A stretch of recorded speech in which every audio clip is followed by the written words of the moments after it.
good morning and welcome to the channel. I'm Ryan, this is Ethan, you're watching Trackstar Mediaworks, and we're getting back to Evan's SC300. What are we doing today, Ethan?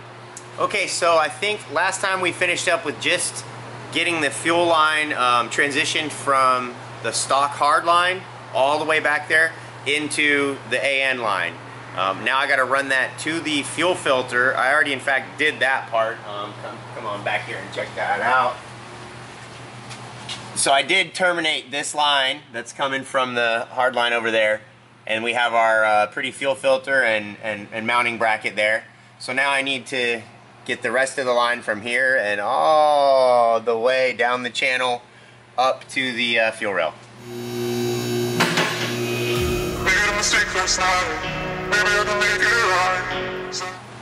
Alright, so I need to get this may not be the right length right now. It's a little bit long, but I'm going to go ahead and route that through. It's a nice spot in the stock channel right there for this to sit, so I'm going to take advantage of that.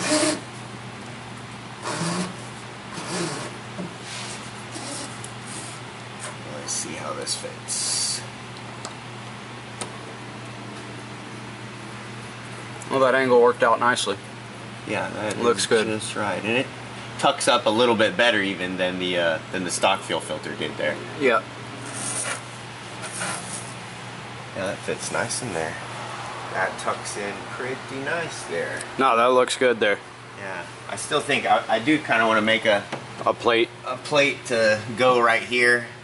Yeah, and just cover that up. But that's tucked really not much better than I thought, because I mean, once you get here, the stock lines are protecting it there. It's not pinched or anything. It's just got a nice channel for that to sit in.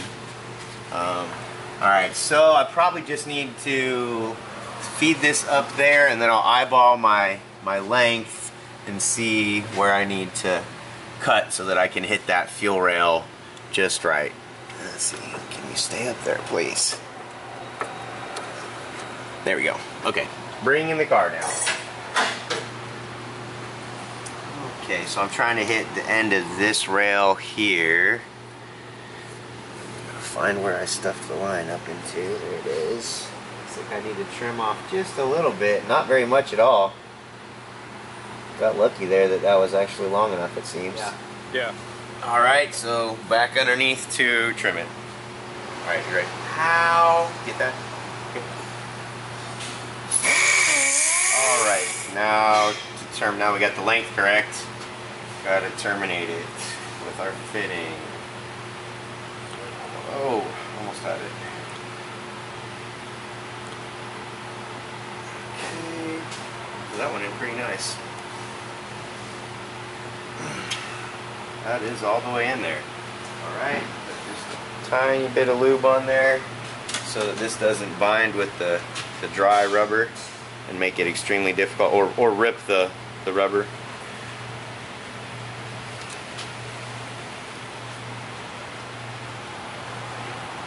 Alright.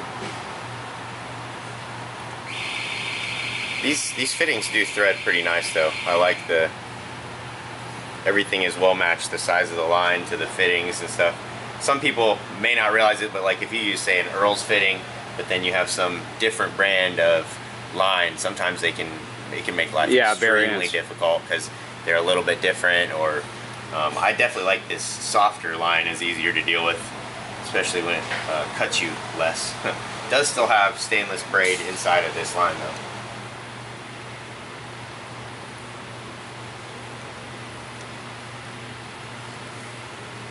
Come on, man.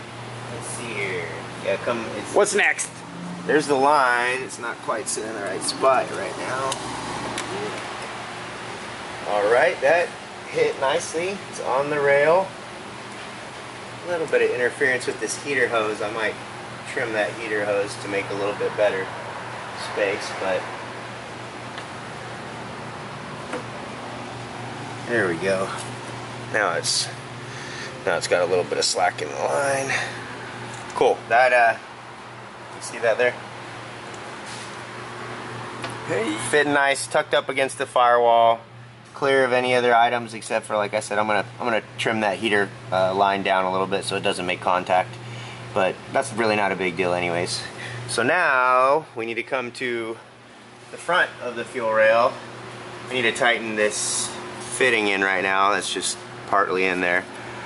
So we have a 180-degree fitting. I think I'll probably use that one to turn immediately back, and then we'll put the regulator somewhere back in this open space here, and then we'll have to turn down to that open line there where the return line used to be.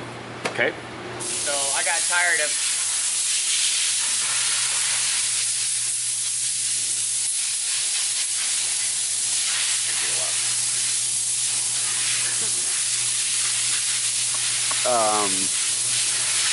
you know we're trying to film here, right?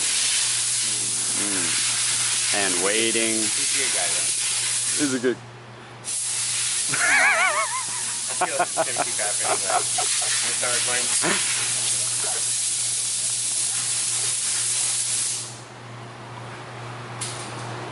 Well, I heard it disconnect. Okay.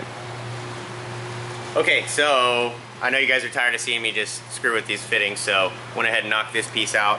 There's a 180-degree fitting. The line coming back through the intake manifold, and this is the one that's going to hit the fuel pressure regulator. So we're going to throw it on there now.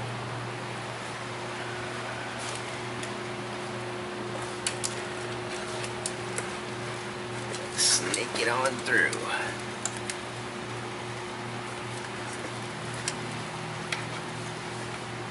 Okay, it is in there, but I still need to tighten that fitting in, so let me figure out what size that is. So this has got the O-ring fitting there. No Teflon needed on that one.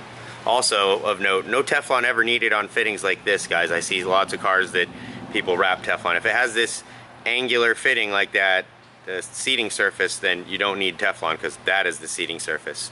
If it's flat like that but tapered, then you probably do need and it doesn't have the O-ring, then you probably do need the Teflon. Alright, back in the rail. This is kind of a tight spot right here. So, almost there. Yeah, almost there. So Ethan was tightening down the fitting and noticed something that we wanted to point out to y'all real quick. Yeah, this car has something I've complained about many times, even in our videos, and that's these injector clip adapters. So I'm definitely gonna end up deleting the clip adapter. So that's something. So if you're thinking about using injector clip adapters, please don't. Please don't. It could be, the only reason it could be used maybe like if you have a base map for those injectors and you really want to just have them already installed to drive it like to the tuner. Yeah. That might be the only time, because otherwise, man, a high percentage, dude, of times those are an issue. And I've had the map sensor adapters be an issue. Whatever kind of adapter, electrical adapter it is, if it's not the OEM wiring, there's a good chance that you're going to have an issue with it. So, yeah, I've seen so many cars have problems with the clips, so we just got to delete those.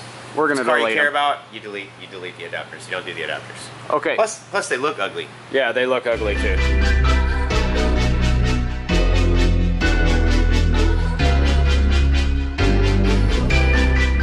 Okay, just gonna go down the line here. Do a little stripping.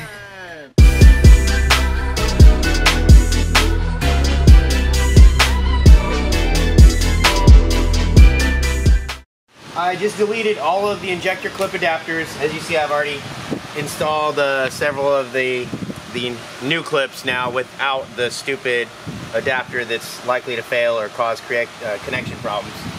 So I just have my last one on. I wanted to save that one to show you guys on camera. I do like to, although polarity supposedly it doesn't matter, but I like to be at least consistent with it, where I have the right peg be my positive one. So I'm going to continue that. I'm going to put this right post on there, and then get my crimper on in here.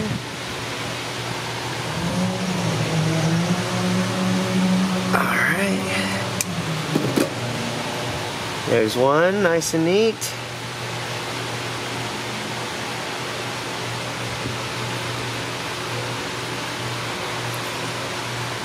There's two.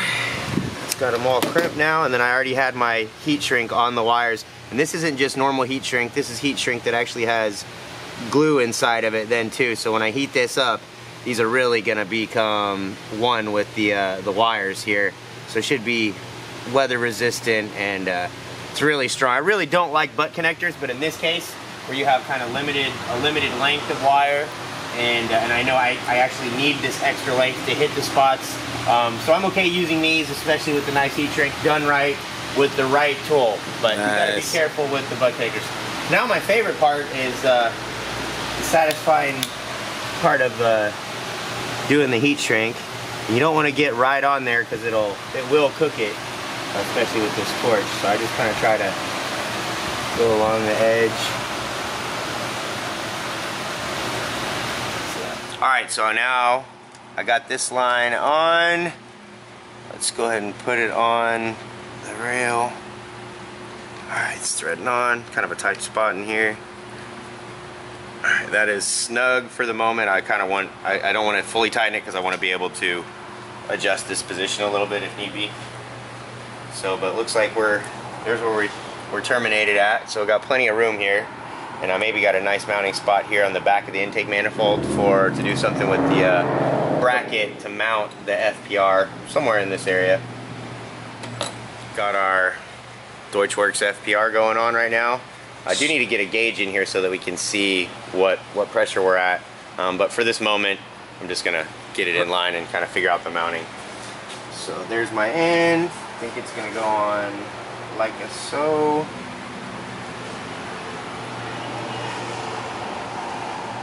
So right in that area there, and then I'll need to have my return line turned down 90 degrees, and that gives me a pretty good shot at the factory hard line for the return line.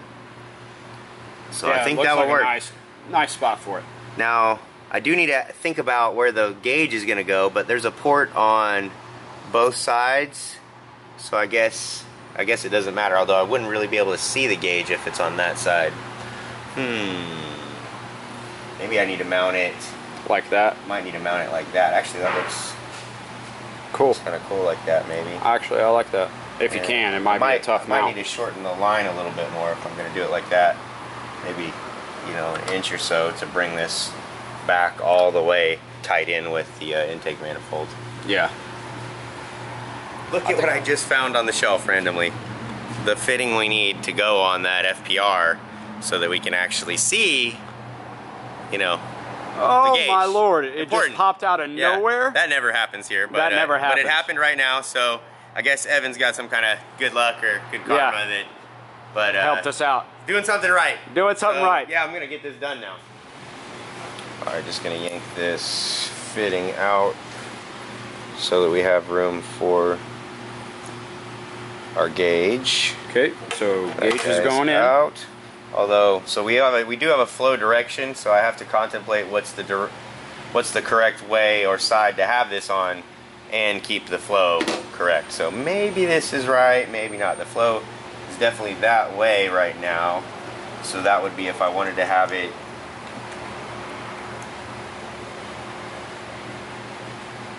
I don't know if that will work like that.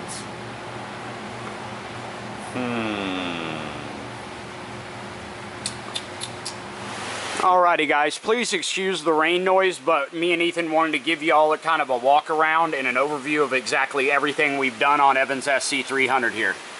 Okay, so starting at the back, there's the factory hard fuel line that we chopped and then transitioned with the Deutschwerks fuel fitting to the -6 AN line. Then it comes up forward, comes above the subframe. Then you see it wrap down here, boom, into the fuel filter.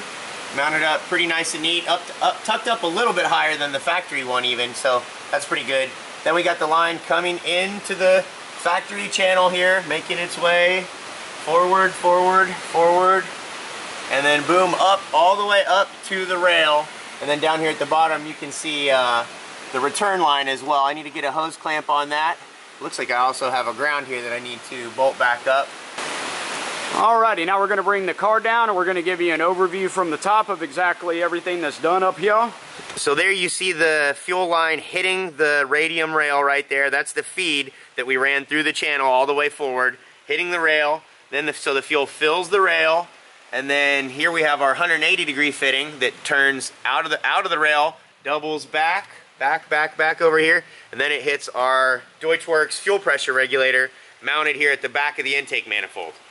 Off of the Deutschwerks fuel pressure regulator is this 90-degree fitting that heads down, and then this new AN line goes down just like a foot or so and hits that factory hard line that's for the return that we showed you from underneath. It still needs that clamp on it. Yep. But so that's the complete fuel setup there. And the other thing that I changed was the injector clips. I got rid of all of the injector clip adapters. You can see how much cleaner this looks down in there now. Wow, that looks great. We have some vacuum lines to add back on. I think that's kind of one of our final things. We have some vacuum lines, one coolant line, and then a block off plate right here.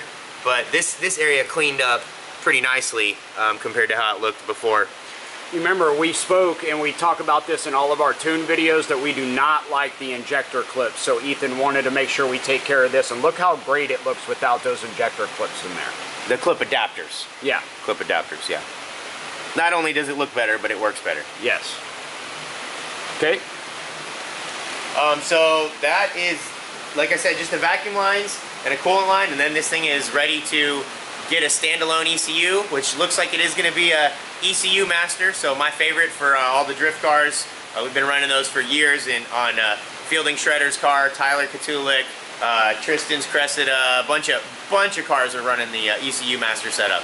So I'm excited to get this thing on the dyno soon and show y'all what it does. All right, guys. Well, hey, make sure y'all tune in to the next episode where we get this baby on the dyno.